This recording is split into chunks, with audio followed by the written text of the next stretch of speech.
Hemos aprendido, hemos reflexionado en Efesios, en esta hermosa epístola, para algunos el Everest de las doctrinas, donde están las profundidades más increíbles y hay misterios que son revelados.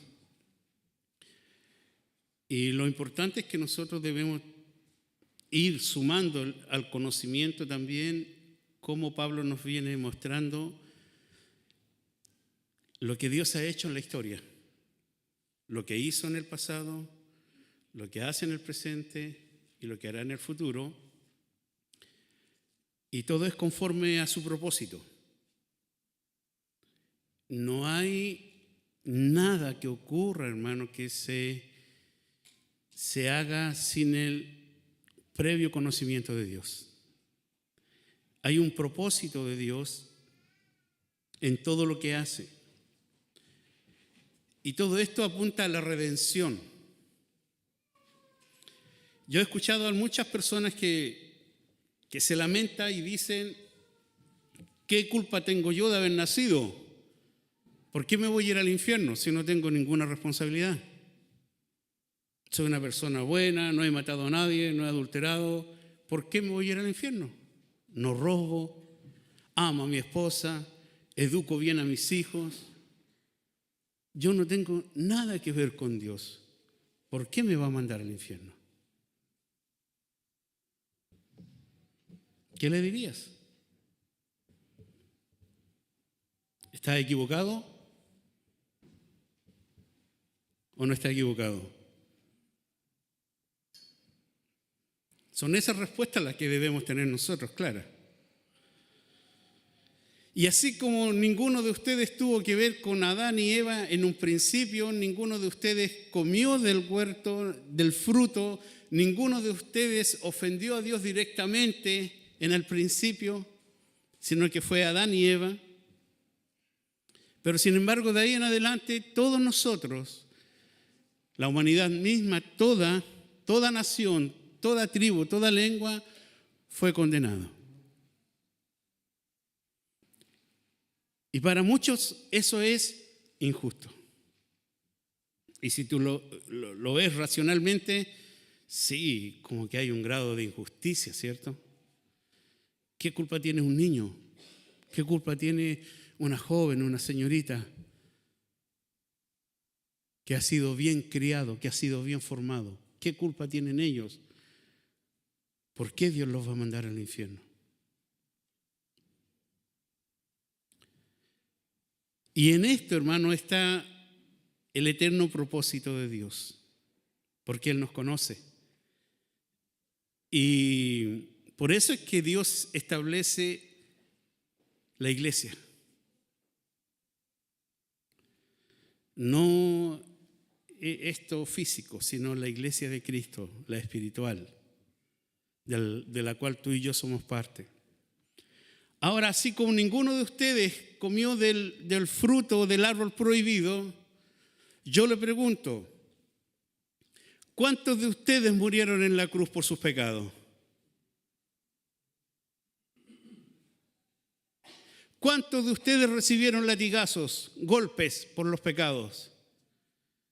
¿Cuántos de ustedes merecen ir al cielo y están dispuestos a morir por todos sus pecados, sabiendo que ni aún así pueden lograr la salvación? ¿Cuántos de ustedes intentan todos los días obedecer la Biblia y fracasan y tienen que arrepentirse del pecado? ¿Cuántos de nosotros? Así como no tuvimos nada de participación en el pecado de Adán y de Eva, tampoco tenemos nada de participación en la redención que es en Cristo Jesús. Él lo hizo todo. Y ahora lo más increíble, que tu pecado y mi pecado le fueron asignados a Él y Él recibe el castigo. Todo tu castigo. Todo lo que tú merecías, el grado de pecado más pequeño o el pecado más grande, tiene un castigo. ¿Y sabes quién lo recibe? Cristo. ¿Y qué tienes que hacer tú? ¿Asistir los domingos a la iglesia? No. ¿Dar dinero a la iglesia? Tampoco. Pablo decía en 1 Corintios, si diera mi cuerpo para ser quemado, o si repartiese todo lo que yo tengo y dárselo a los pobres. Entonces, estamos en similitud de condiciones. No participaste del pecado de Adán y de Eva, tampoco participaste en tu redención. Dios es justo, hermano. Y cuando tú rechazas a Jesucristo, esta condenación se hace efectiva. Si tú rechazas a Jesucristo, con mayor razón el pecado gobierna en tu vida y no tienes excusa alguna para presentarte delante de Dios. Y por eso es que en los propósitos eternos de Dios, Dios estaba conformando desde el inicio un cuerpo espiritual cuya cabeza es Cristo. Los judíos le llamaban el Mesías.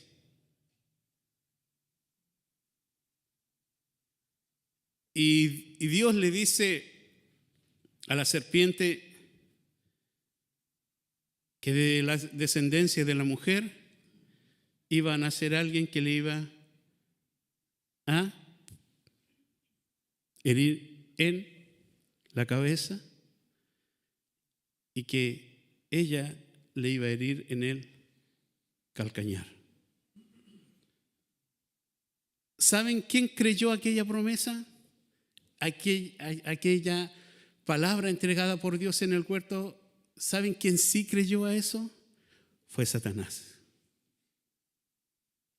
Y de ahí en adelante comienzan las muertes de los primogénitos. Abel. Inmediatamente. Después se saltan las generaciones y comienzan las esposas de los grandes patriarcas. ¿Cuál era la característica? Estériles.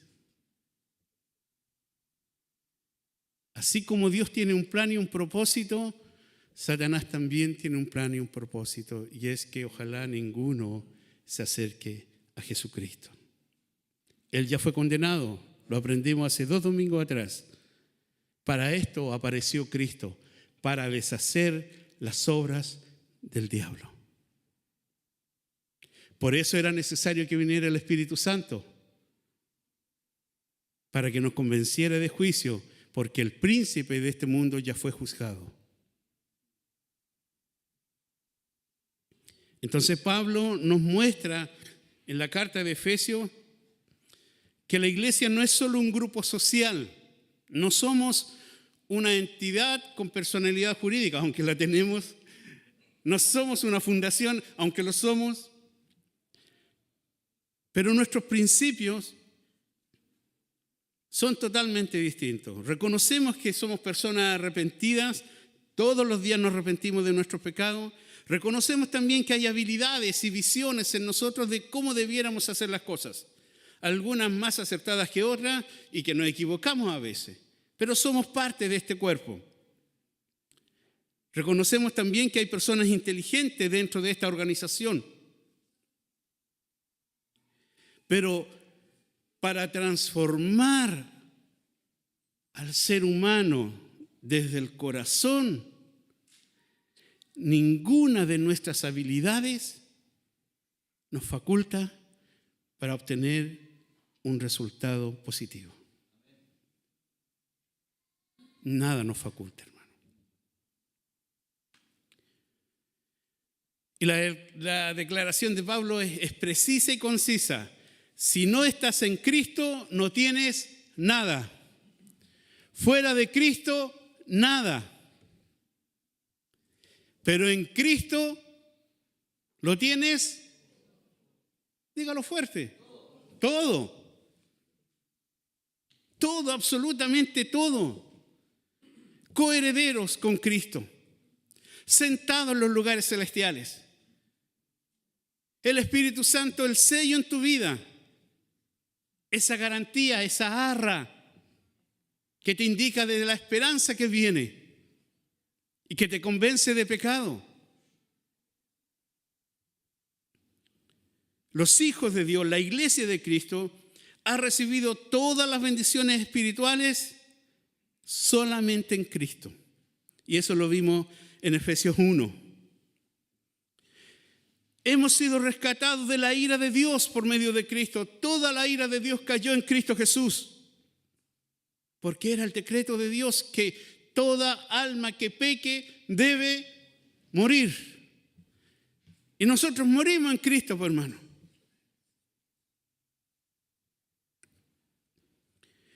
Los hijos de Dios, la iglesia de Cristo, debe reflejar la unidad que Cristo logra en la cruz, esta reconciliación de los judíos, que era el pueblo escogido, y las naciones gentiles. ¿Y saben lo que aprendimos en la reconciliación por medio de la cruz?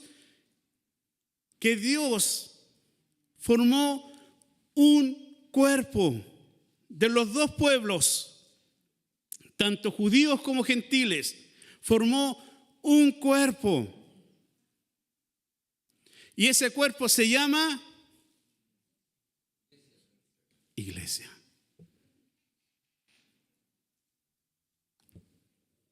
Una unidad.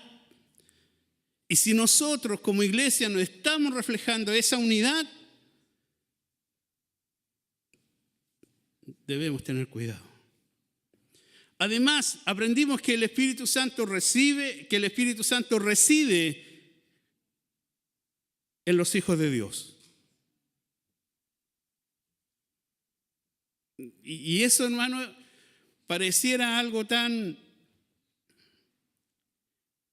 difícil de ver o de descubrir, porque se ha mezclado un poco todo el asunto de efectos espirituales, que una persona espiritual debiera hacer tal y tal cosa.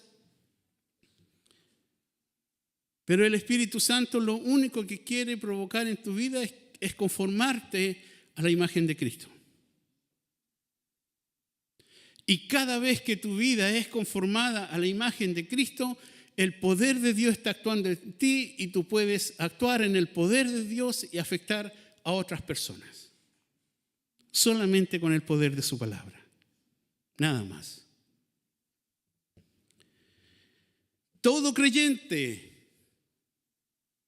es salvo por gracia solamente. Y esto es porque la jactancia debe quedar a un lado, el orgullo, la vanagloria de lo que yo soy, de lo que yo pienso, de lo que yo siento, lo que yo estudié, lo que yo tengo, me da mérito para acercarme a Dios. Y no es así, hermano. Es gracia. Algo no merecido. Es gracia. Vaya a Efesios capítulo 3, versículo 1 en adelante, vamos a estar reflexionando.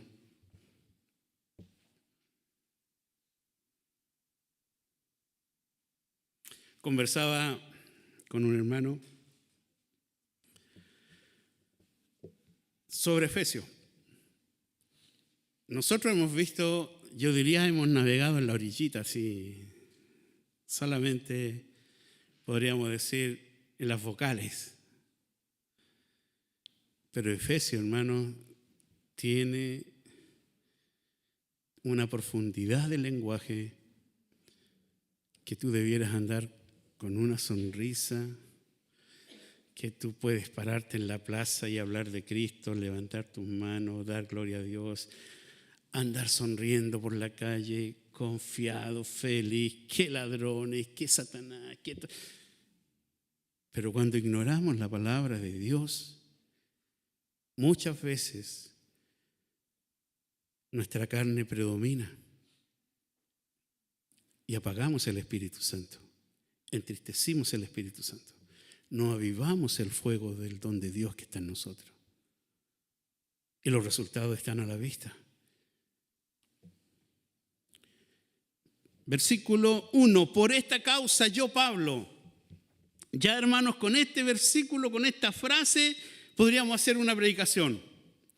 ¿Cuál es esta causa? El Evangelio.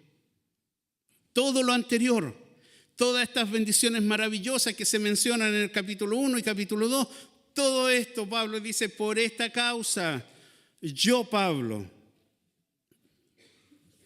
¿Y quién es Pablo? Vaya a Filipenses, por favor.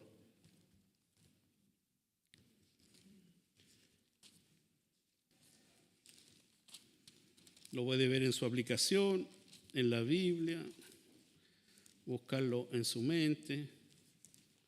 Filipenses 3. ¿Quién es Pablo?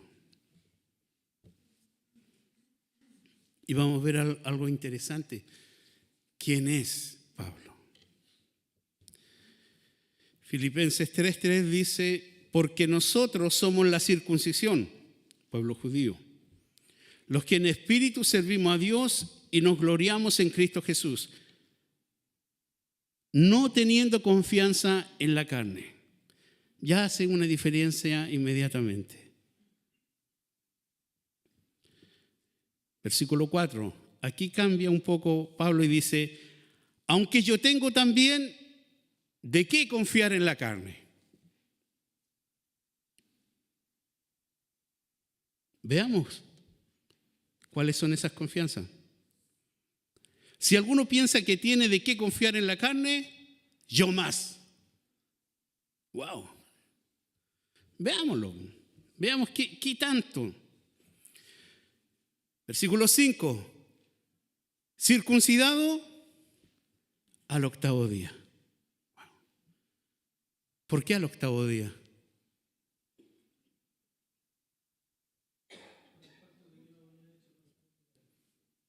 Por la ley. Había un pacto.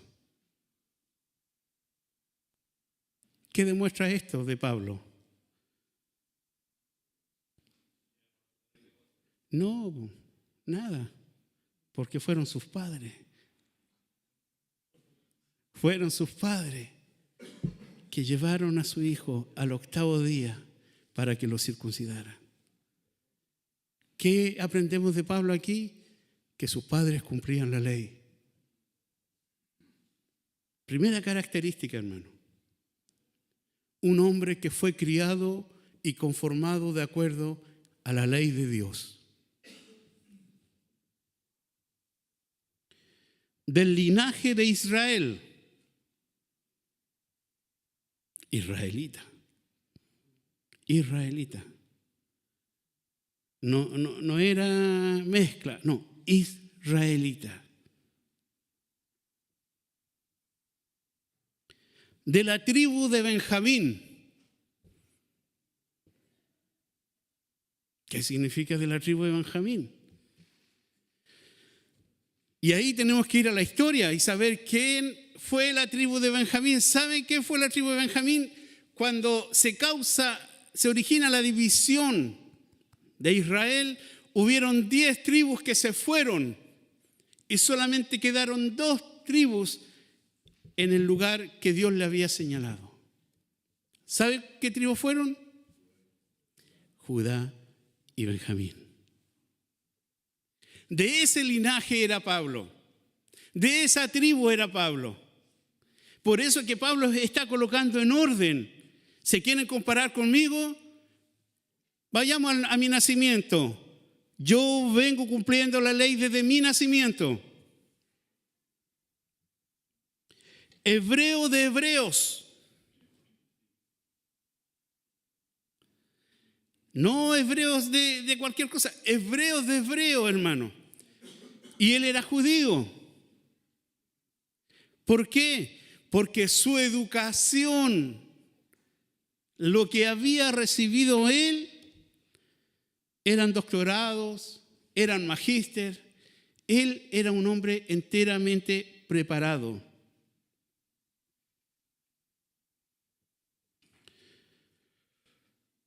Y en cuanto a la ley, ¿qué dice que era? Fariseo.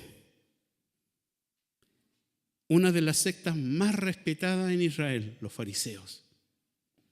Los consagrados, los apartados, los que cuando tú tenías una duda de la ley, tenías que ir a ellos.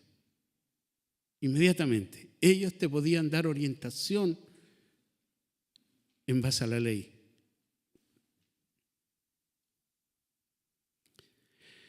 Versículo 6. En cuanto a celo, es decir, manifestar cuánto amaba a Dios, cuánto anhelaba cumplir su ley, en cuanto a celo, mira lo que dice: perseguidor de la iglesia. Era un hombre celoso que amaba a Dios según la ley y que encontró que la iglesia estaba desviando a los judíos de Dios. Y él solicitó cartas porque el celo de Dios estaba, entre comillas, en su vida, y comenzó a perseguir mujeres, niños, hombres. Y los arrastraba a la cárcel, hermano. Fue violento, porque él pensaba que todo lo hacía para Dios. Como muchos de nosotros a veces pensamos que lo que hacemos para Dios en violencia, él pensaba que lo hacía para Dios. Y continúa: en cuanto a la justicia que es en la ley. Mira el calificativo que usa para sí mismo, hermano. ¿Qué dice que es? Irreprensible, que ninguno podía pararse y decir: pero Pablo, pasaste con amarilla. No, él no cruza con amarilla. Era perfecto en cuanto a la ley.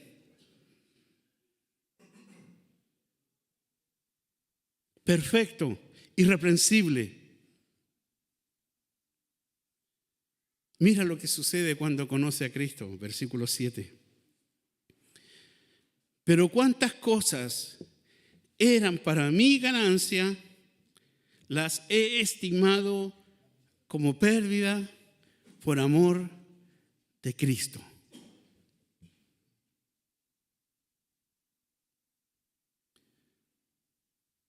Y a veces el cristiano quiere guardar ciertas cosas de su pasado con Cristo.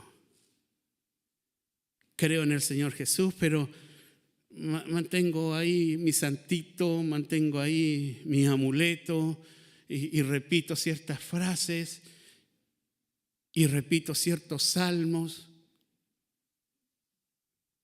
Creo en Cristo, pero igual me voy a asegurar con otra cosa.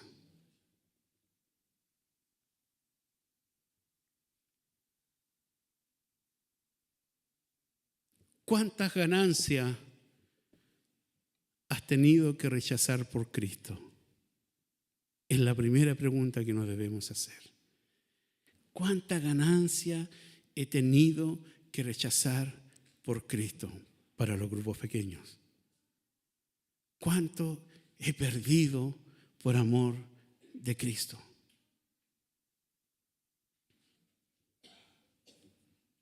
Por esta causa yo, Pablo, y utiliza un adjetivo calificativo muy increíble: prisionero de Cristo Jesús. Prisionero.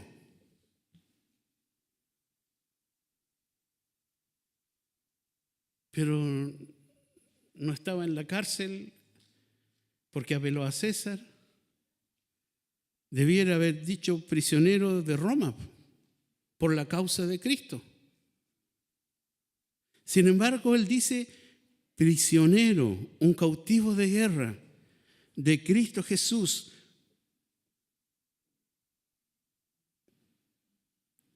Esta palabra prisionero, hermano, connota que es una persona que fue tomada de otro reino y que hoy día está bajo la autoridad de otro rey. Ya no hace lo que quiere. Es el paralelo al siervo, al esclavo. Ya no soy Pablo simplemente, Ahora soy un prisionero de Cristo Jesús. Y eso es un desafío para los cristianos del día de hoy. Porque si hay algo que defendemos son nuestros derechos.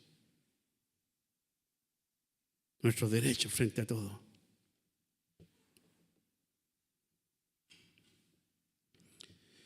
Prisioneros de Cristo Jesús por vosotros los gentiles. ¿Quién eran los gentiles? Gente de cualquier nación, pueblo no judío, y que comúnmente eran paganos, es decir, adoraban a otros dioses. Y en el versículo 2 dice, si es que habéis oído. Y aquí comienza Pablo a darnos una explicación de lo que significa ser un prisionero de Cristo.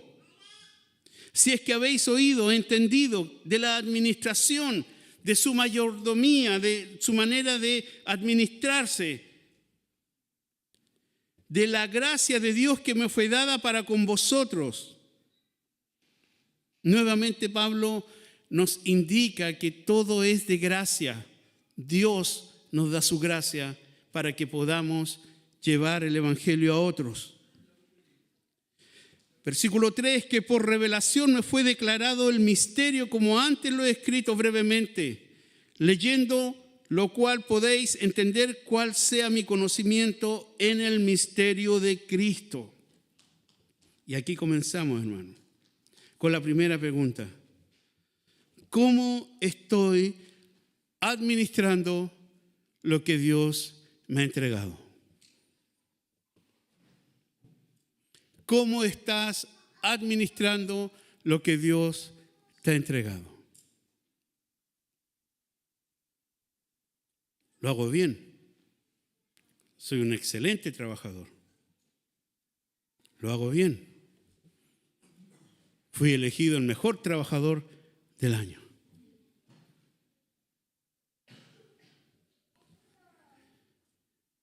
Pero en cuanto a nuestra vida espiritual, la pregunta es, ¿cómo estoy administrando a mis hijos?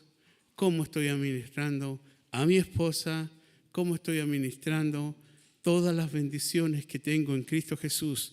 ¿Qué estoy haciendo con aquellas bendiciones que Dios me ha dado? ¿Qué estoy haciendo? Y esa respuesta solamente la conoces tú. Y Pablo lo mencionó en Gálatas 1, 11, 12. Dice, mas os hago saber, hermanos, que el evangelio anunciado por mí no es según hombre, pues yo ni lo recibí ni lo aprendí de hombre alguno, sino por revelación de Jesucristo. Por eso, hermano, la importancia de que el día que tú creíste en Cristo, comienza una relación con su palabra que no termina jamás. Pero si el día que tú hiciste la oración y te arrepentiste y dijiste de hoy día soy salvo y no has tenido una relación con su palabra, no has tenido una relación con el Espíritu Santo que mora en ti, por favor examínate para ver si es que estás realmente en Cristo.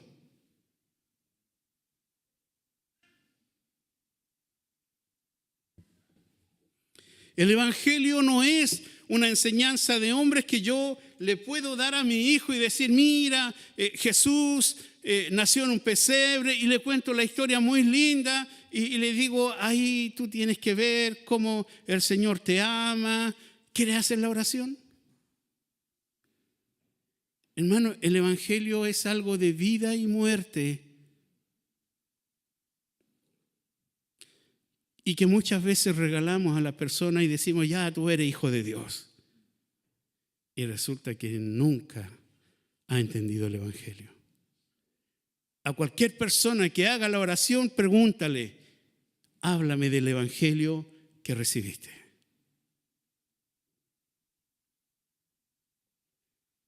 Versículos 5 y 6, Pablo continúa hablando de este misterio. Misterio que en otras generaciones no se dio a conocer.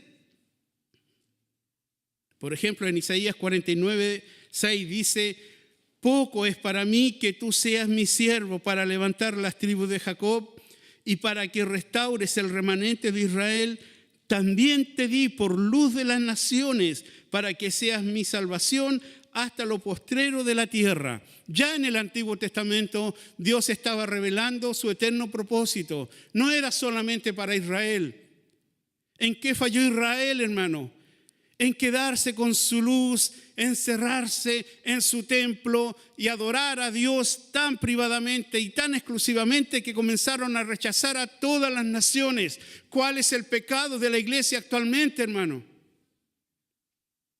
Lo mismo. Nos encerramos en los templos, hacemos eventos para nosotros, cantatas cristianas. Todo lo que hacemos es para alegrarnos entre nosotros, que no es malo, pero no es nuestro propósito, pues, hermano.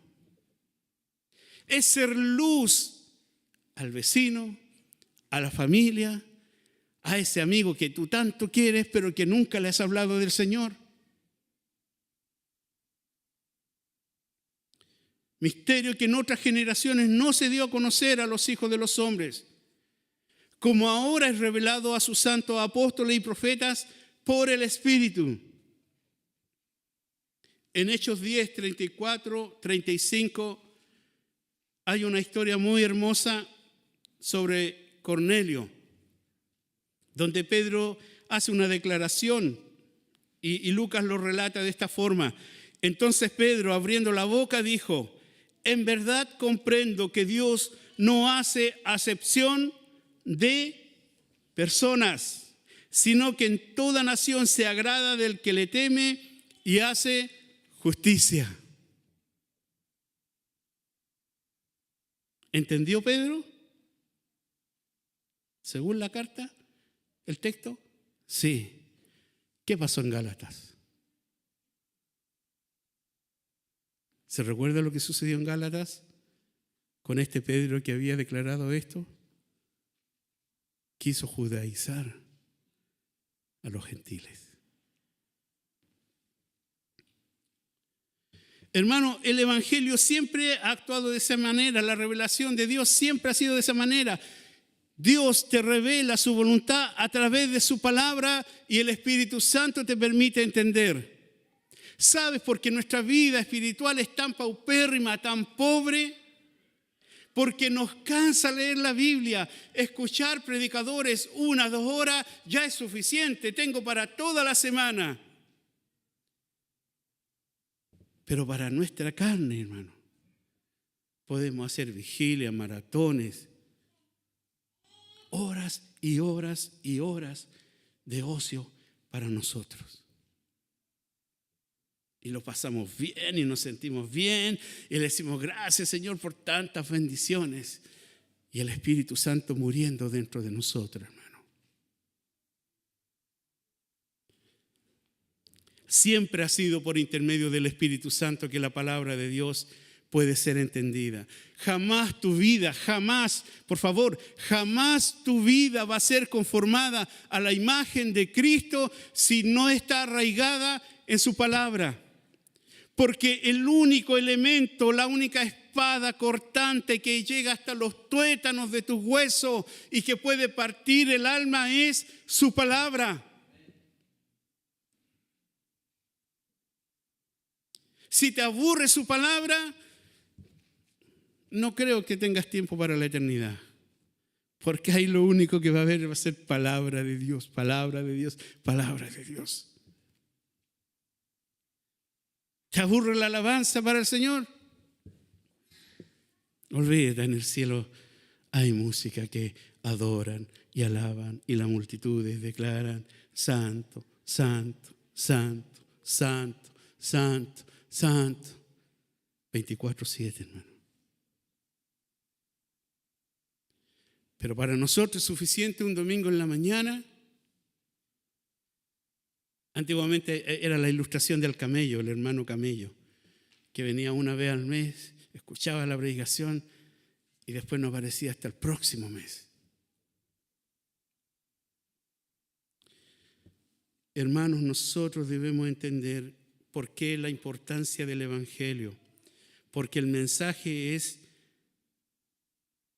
hermanos, somos coherederos y miembros del mismo cuerpo. Y somos copartícipes de la promesa en Cristo por medio del Evangelio. ¿Haz que la palabra corra? Sí. Pero primero tiene que correr en tu vida la palabra. Tienes que respirar palabra, tienes que sudar palabra, tienes que ejercitar la palabra en tu vida. No existe otro secreto, hermano. Y se lo digo por experiencia propia. Si hay algo que a mí me cansa a veces, hermano, es estudiar. Pero hay que volver a la palabra, hay que arrepentirse y volver a la palabra. Hay que orar y pedir perdón y volver a la palabra, a buscar el rostro de Dios y su voluntad expresada en su palabra para mi vida. ¿Quieres cambio en tu vida? Dios los puede hacer. Dios los puede hacer. ¿Necesitas cambios urgentes en tu vida? Dios lo quiere hacer.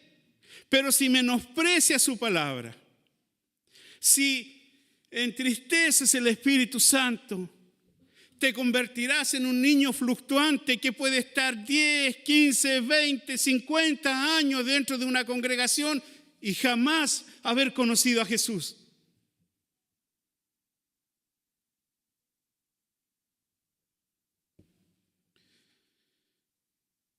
Versículo 7.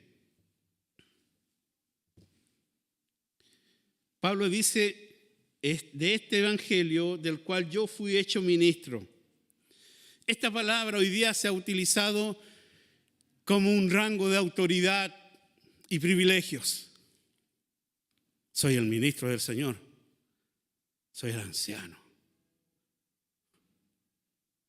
La visión de Pablo, hermano, y lo que el Espíritu Santo quiere es que entendamos, por favor, que Pablo dice, yo soy un diácono, soy un siervo, soy el que está atento a cualquier solicitud que ustedes tengan de Dios. Eso es ser un ministro. No es infalibilidad, no es una santidad progresiva, tremenda, más que todos ustedes, soy el anciano y no, yo estoy más cerca de Dios. Pablo nos aleja de esa realidad y me dice, yo que conozco toda la ley, yo que aprendí la ley desde pequeño, yo que sé hebreo, yo que sé muchos idiomas, yo que en mi carne puedo jactarme mucho más que ustedes, les digo que eso no sirve. Yo fui hecho ministro, un diácono, un siervo, por el don de la gracia, y aquí está la dádiva gratuita de Dios, una bondad no merecida. Y esa gracia nos ha sido dada según la operación de su poder. No sé si tú te has dado cuenta, hermano, pero desde el capítulo 1 hasta ahora no hemos tenido arte ni parte. Todo viene de Dios. Todo es voluntad de Dios, todo es un propósito de Dios, toda es la idea de Dios en la cual yo lo único que debo decir, heme aquí, me arrepiento de mis pecados, quiero glorificarte. Listo.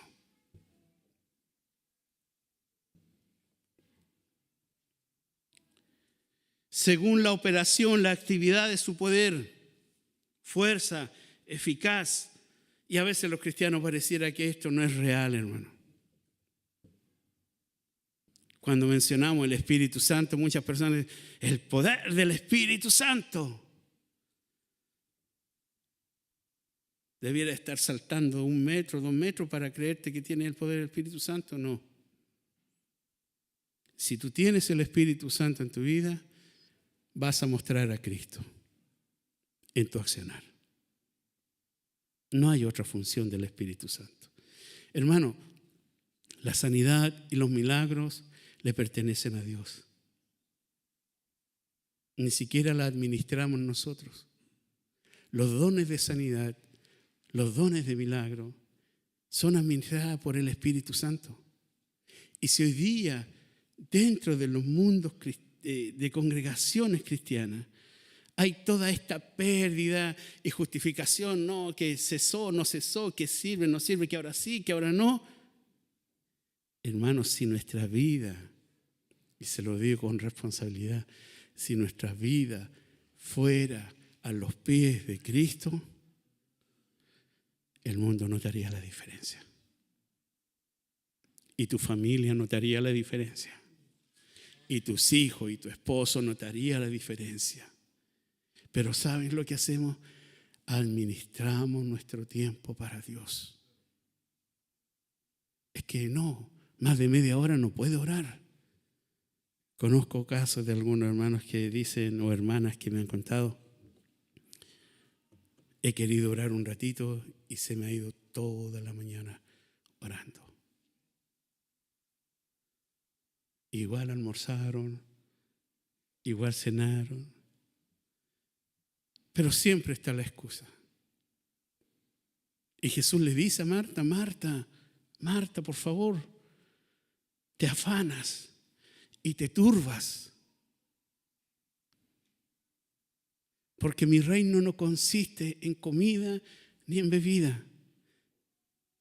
Mi reino consiste en hacer la voluntad de mi Padre. Eso es lo que me satisface.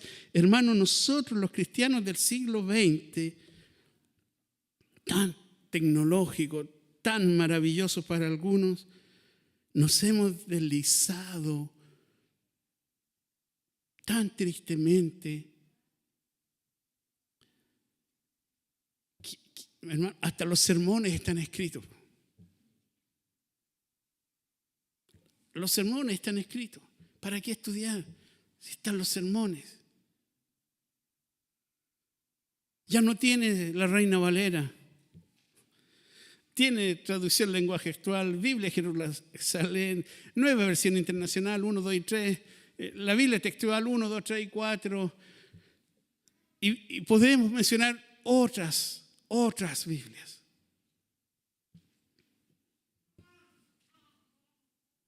Pero hermano, no radica en memorizar un texto el poder del Espíritu Santo. Radica en lo siguiente, versículo 8.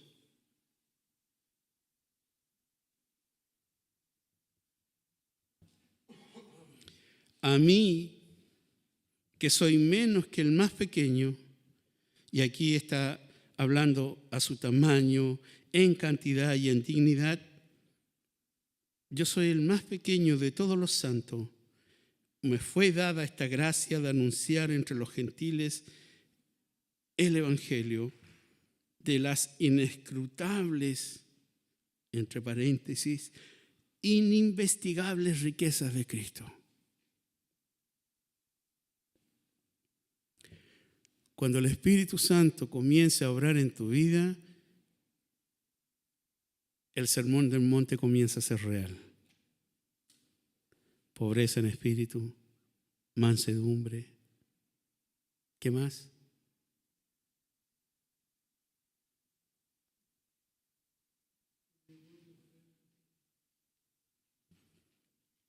El sermón del monte comienza a ser una realidad en aquellos que están en Cristo Jesús. Y Pablo dice, yo soy menos que el más pequeño. ¿Por qué? Porque él nos dice en 1 Timoteo 1:13, habiendo yo sido antes blasfemo, perseguidor e injuriador, mas fui recibido a misericordia porque lo hice por ignorancia en incredulidad. Y ese es el espíritu que el cristiano debe cultivar, hermano. Ninguno es mejor que otro dentro de este lugar. El único que merece la gloria es Jesucristo. Nadie más. Nadie más. Que tenemos maravillosos hermanos que nos ayudan, que sostienen, que, no sé, que se gastan sus tiempos en la alabanza, en sonido, en multimedia. Gloria a Dios. Pero el único sentido de glorificación dentro de una iglesia debe ser Cristo. Él debe ser preeminente en todo.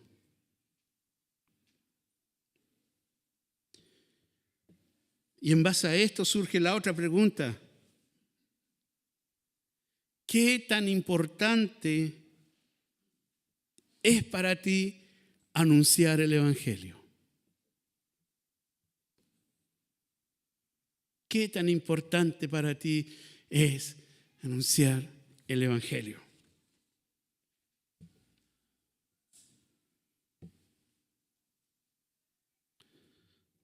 Si le puedes colocar una nota en tu vida del 1 al 10. 11 me dirán muchos, ¿cierto? 20, excelente. Pablo decía, me es imperiosa necesidad.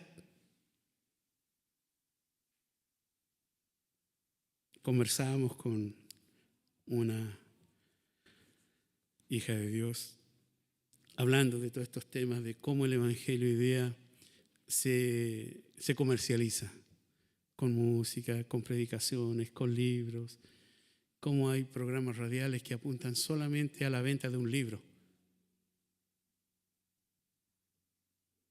Y se olvidan de algo, por hermano. Se olvidan de las inescrutables riquezas de Cristo.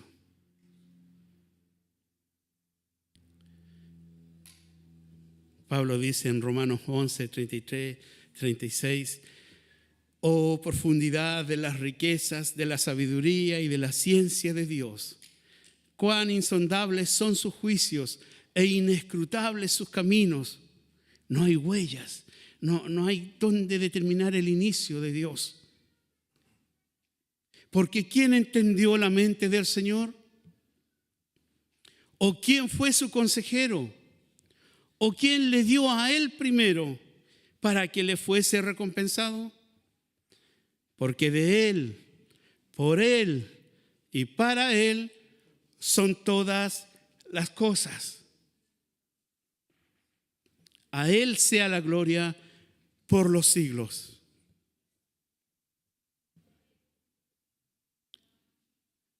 ¿Estamos disfrutando de la inescrutable riqueza de Cristo? ¿Estamos compartiendo esta inescrutable riqueza de Cristo?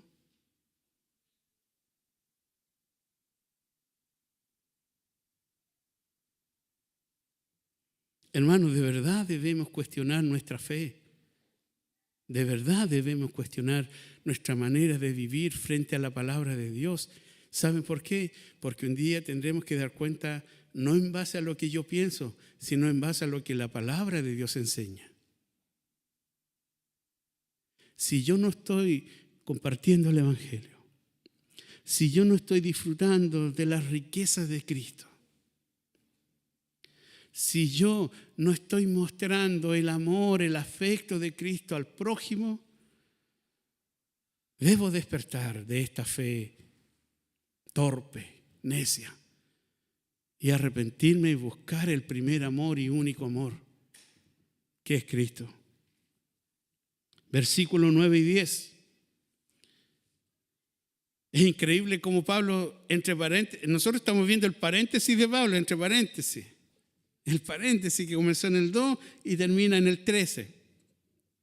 Es un paréntesis de Pablo. Imagínate conversar con Pablo. Lo puede hacer. Tenemos 12 cartas certificadas de él ahí. Puedes hablar con él. Él se hace preguntas y se responde preguntas que tú te has hecho.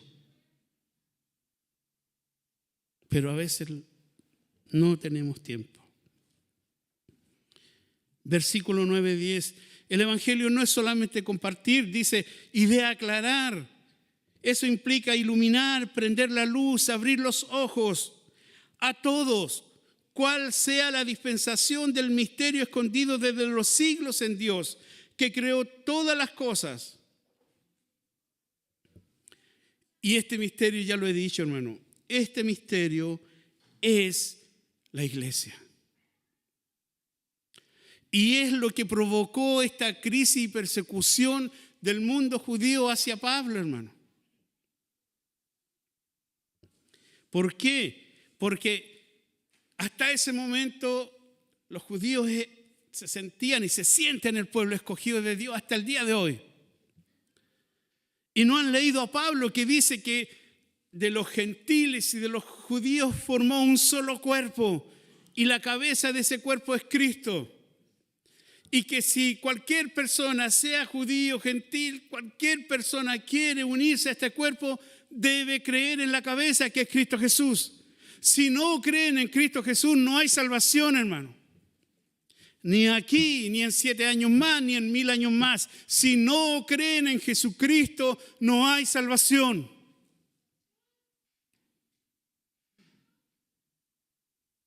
Y muchos cristianos quieren tomar la ley y traerla al presente y vivir la ley como los judíos, porque a través de la ley podemos alcanzar mayor consagración. No han entendido, hermano. No han entendido. ¿Por qué debemos aclarar a todos este misterio? ¿Por qué debemos nosotros entender que Dios ha creado todas las cosas? ¿Por qué, hermano? Porque en la creación, versículo 10 dice, para que la multiforme sabiduría de Dios sea ahora dada a conocer por medio de la iglesia.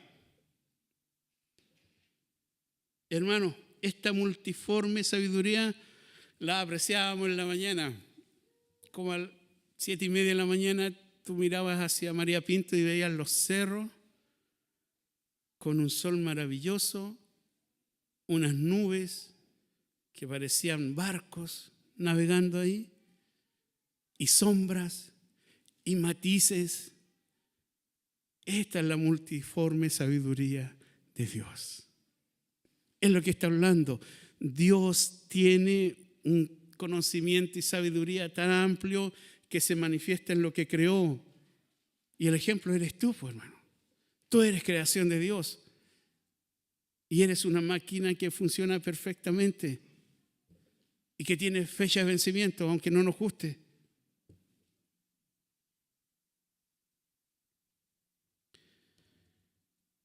Ahora, ¿cómo se aclara y cómo se anuncia todo esto? Es por medio de la iglesia, la asamblea, los llamados fuera, los que han creído en Jesucristo.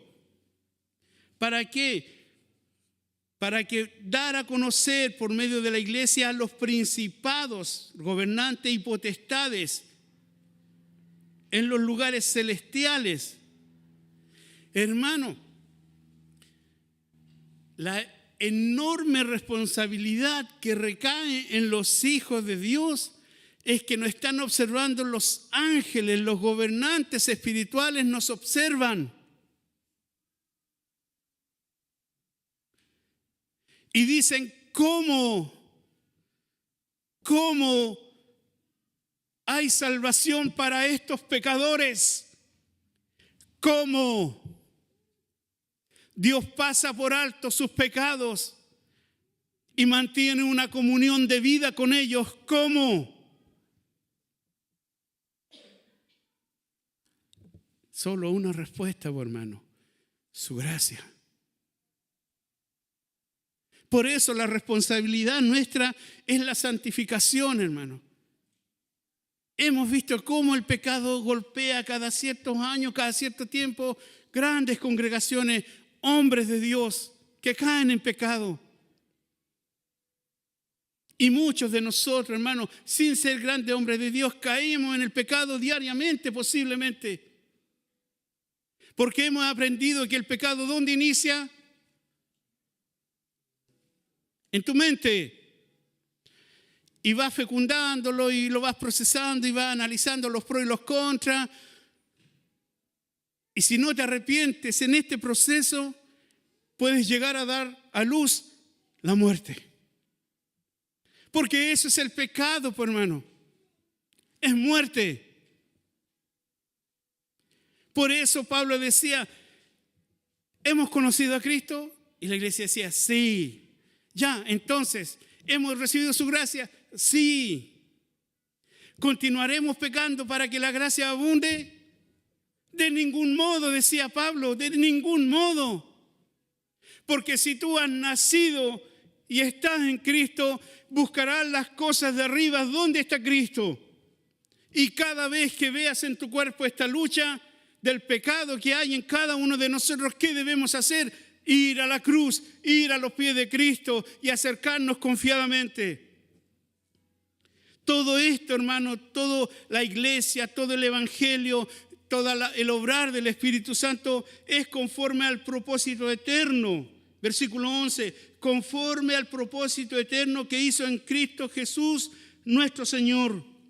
Y eso lo vimos en Efesios capítulo 1, versículos 9 y 10. Dice, dándonos a conocer el misterio de su voluntad, según su beneplácito, el cual se había propuesto en sí mismo de reunir todas las cosas en Cristo en la administración del cumplimiento de los tiempos, así las que están en los cielos como las que están en la tierra. Si usted dice, ¿dónde dice eso? Yo le invito a que vaya y vuelva a leer y releer Efesios capítulo 1, Efesios capítulo 2. Y empápese de Efesios capítulo 1 y el capítulo 2. Los misterios de Dios. Versículo 12. En Cristo Jesús nuestro Señor, en quien tenemos seguridad y acceso con confianza por medio de la fe en Cristo.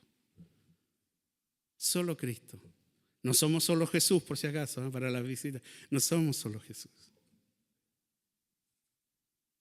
Pero todo es en Cristo para su gloria. Todo es por Cristo y todo es para Cristo. Todo. Hermano, sea que bebas o sea que comas, sea que no bebas o sea que no comas, todo debes hacerlo para la gloria de Dios. Todo, absolutamente todo. ¿Tenemos seguridad? ¿Tú tienes seguridad?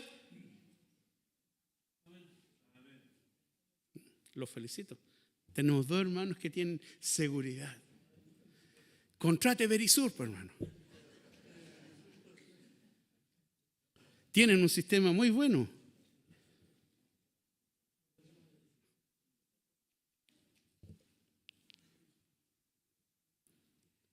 ¿Quién nos demanda seguridad hoy día?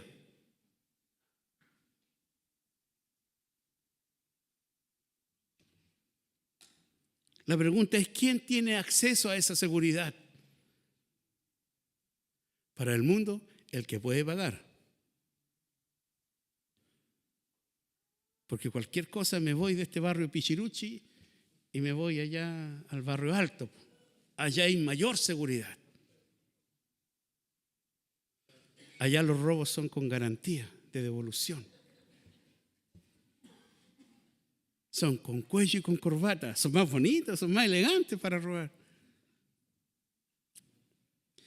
Solamente en Jesucristo tenemos seguridad y un acceso con confianza, hermano.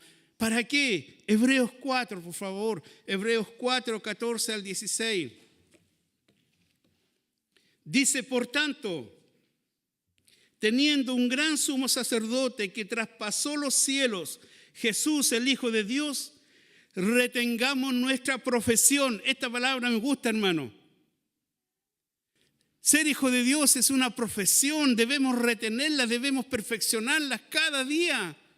No te quedes con la oración de los 5 años y pienses que ya está al otro lado y que cuando el Señor aparezca ya está listo. Si no hay santidad en tu vida, ¿qué dice la Biblia si no hay santidad? Nadie verá a Dios, por hermano. Así, tan. Hermano Galo, no será mucho. Es que no lo decreté yo, pues hermano. Es un principio de Dios. Sin santidad, nadie verá a Dios. Nadie. Y ahí calificamos todo. Todos nosotros, ninguno de nosotros, sin santidad, verá a Dios. Pero sabemos que hay pecado, pues hermano. Seamos un poco flexibles. Sí. Porque no tenemos un sumo sacerdote que no pueda compadecerse de nuestras debilidades, sino uno que fue tentado en todo según nuestra semejanza, pero sin pecado. Y mira lo que invita a hacer, versículo 16, acerquémonos. ¿Quién se debe acercar? Acerquémonos. Y mira, hermano, qué interesante, nos dice acércate. No te habla en singular. ¿Saben por qué? Porque cuando tú pecas, afectas el cuerpo de Cristo. Si un hermano aquí está en pecado, hermano, afecta a todo el cuerpo de Cristo. Y la bendición de Dios no será derramada. El pecado, hermano, se ve tan pequeño, a veces tan insignificante.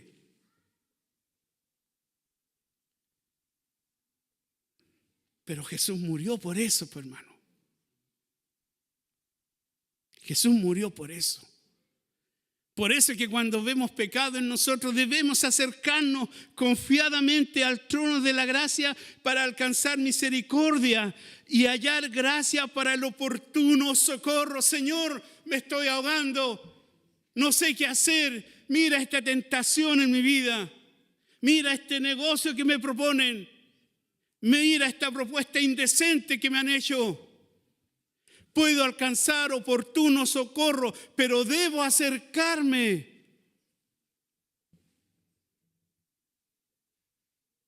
Si no te acercas a Dios, Él no se acercará a ti. ¿Y saben lo que dice Dios? Todo el día extendí mis brazos. Todo el día. Y ustedes no quisieron. Y le dice, y tus pecados han levantado un muro.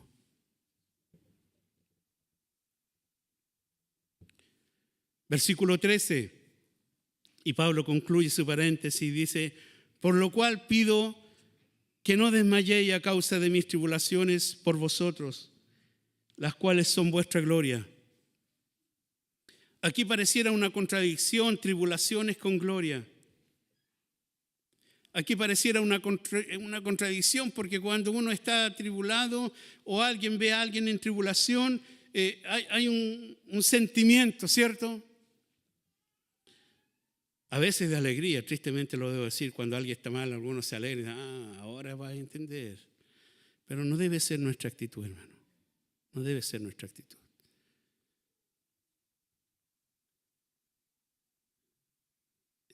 Leo todos los días una frase.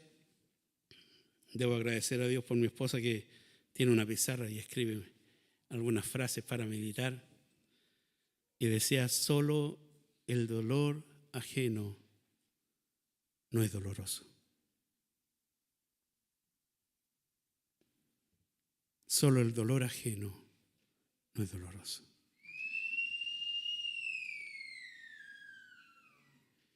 Y hermanos, cuando nosotros somos llevados a tribulación, cuando nosotros somos llevados a las pruebas, a las dificultades, a la enfermedad, aún a la muerte, ¿qué pasa con los hijos de Dios?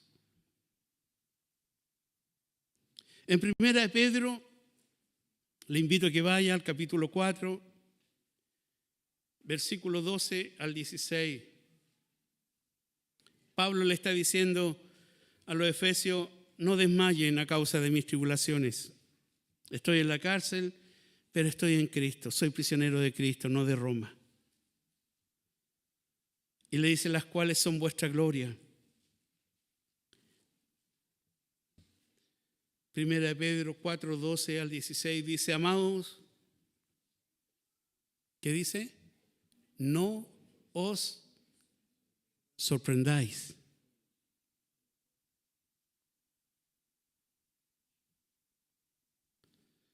No os sorprendáis del fuego de prueba que os ha sobrevenido, como si alguna cosa extraña os aconteciese.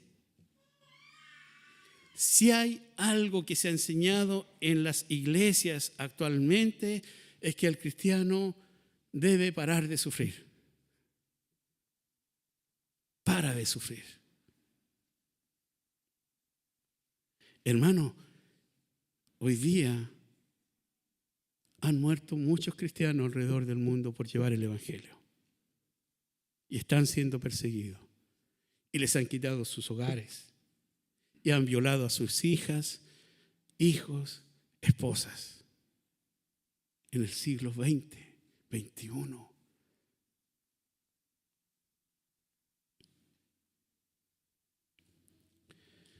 No te sorprendas como si algo extraño esté pasando cuando venga la prueba de fuego sobre tu vida. Versículo 13, sino gozaos por cuanto sois participantes de los padecimientos de Cristo. ¿Cómo es eso? ¿Cómo es eso? Si Cristo está allá, en los lugares celestiales.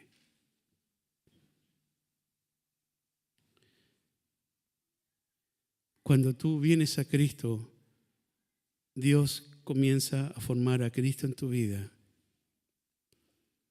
Y es Cristo el que sufre esos dolores por su causa. Es por Cristo, es su persona. No es por ti, no es por tu mensaje, no es por tu testimonio, es por Cristo. Es por Cristo. Si no, versículo 13, gozaos, el contraste, gozaos, para que también en la revelación de su gloria os gocéis con gran alegría.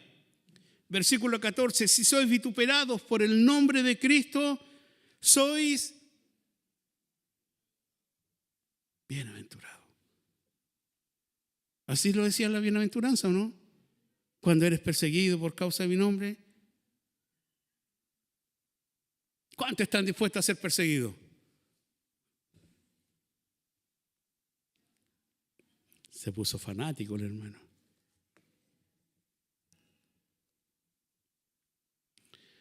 Si eres vituperado por el nombre de Cristo, eres bienaventurado, porque el glorioso Espíritu de Dios reposa sobre ustedes. Ciertamente de parte de ellos, Él es blasfemado, pero por su conducta, hermano, por cómo soportan la aflicción, Él es glorificado. Así que ninguno de ustedes padezca como homicida, ladrón, malhechor o por entremeterse en lo ajeno, entre paréntesis, etcétera. Pero si alguno padece como cristiano, no se avergüence, sino glorifique a Dios por ello.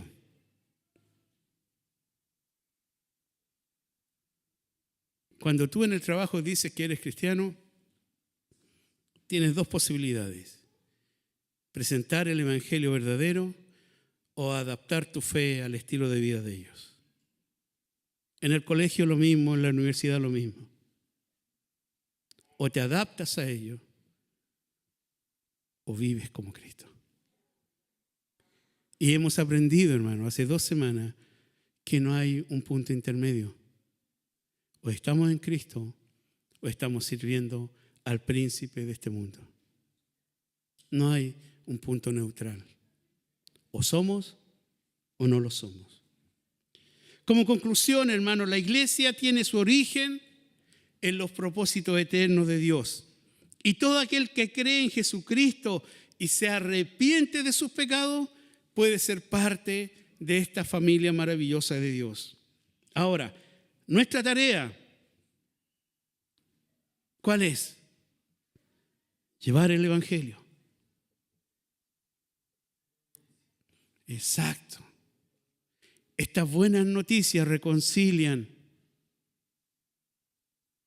a Dios y el hombre.